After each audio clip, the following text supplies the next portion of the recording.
Morning all, this is Ricky Whitaker and I'm going to be reading of Exodus chapter 14 with you today. Just to give you some forethought to think about what's going to happen within this chapter. God instructed the Israelites in the journey. Pharaoh pursueth, the Israelites murmur, Moses comforteth them, God instructeth Moses, the cloud removeth behind the camp, they pass through the Red Sea, and the Egyptians drowned. So, chapter 14 of Exodus. And the Lord spake unto Moses, saying, Speak unto the children of Israel, and that they turn and encamp before Pharoah, between Migdol and the sea, over against Baal-zephon. Before it shall ye encamp by the sea. For Pharaoh will say of the children of Israel, They are entangled in the land, the wilderness hath shut them in, and I will harden Pharaoh's heart. He shall follow after them, and I will be honored upon Pharaoh and upon all his host, that the Egyptians may know that I am the Lord. And they did so. And it was told the king of Egypt that the people fled, and the heart of Pharaoh and of his servants was turned against the people. And they said, Why have we done this, that we have let Israel go from serving us? And he made ready his chariot, and took his people from with him. And he took 600 chosen chariots, and all the chariots of Egypt, and captains over every one of them. And the Lord hardened the heart of Pharaoh, king of Egypt, and he pursued after the children of Israel.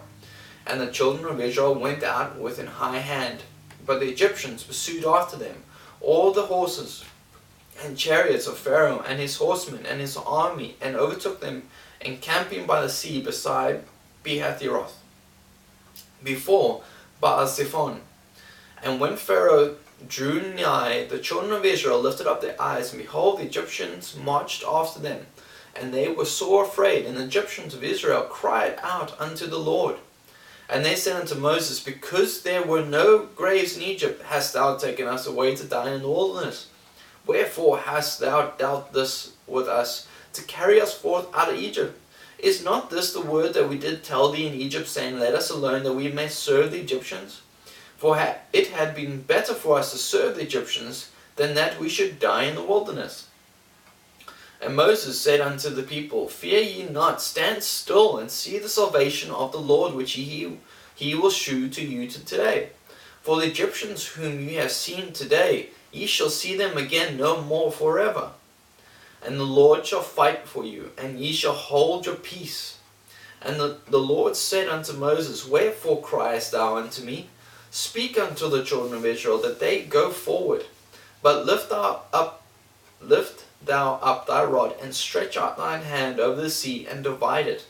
And the children of Israel shall go on dry ground through the midst of the sea. And I, behold, I will harden the hearts of Egyptians, and they shall follow them. And I will get me honor upon Pharaoh and upon all his host, upon his chariots and upon his horsemen. And the Egyptians shall know that I am the Lord, when I have gotten me honor upon Pharaoh, upon his chariots and upon his horsemen. And the angel of God which went before the camp of Israel removed and went behind them. And the pillar of the cloud went from before their face, and stood behind them. And it came between the camp of Egyptians and the camp of Israel. And it was a cloud and darkness to them, but it gave light by night to them, so that the one came not near the other all the night. And Moses stretched out his hand over the sea, and the Lord caused the sea to go back by a strong east wind all that night, and made the sea dry land. And the waters were divided, and the children of Israel went into the midst of the sea upon the dry ground. And the waters were a wall unto them, on their right hand and on their left. And the Egyptians pursued and went in after them to the midst of the sea, even all Pharaoh's horses, his chariots, and his horsemen.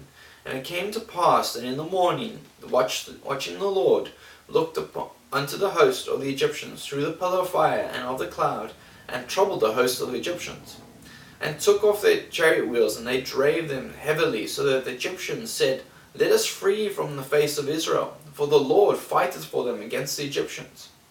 And the Lord said unto Moses, Stretch out thine hand over the sea, and that the waters may come again upon the Egyptians, upon their chariots, and upon their horsemen.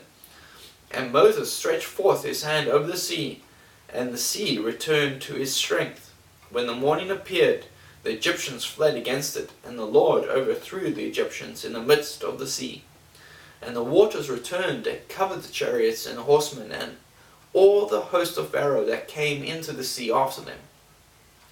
There remained not so much as one of them, but the children of Israel walked upon dry land in the midst of the sea, and the waters were a wall unto them on their right hand and on their left. Thus the Lord saved Israel that day out of this hand of the Egyptians.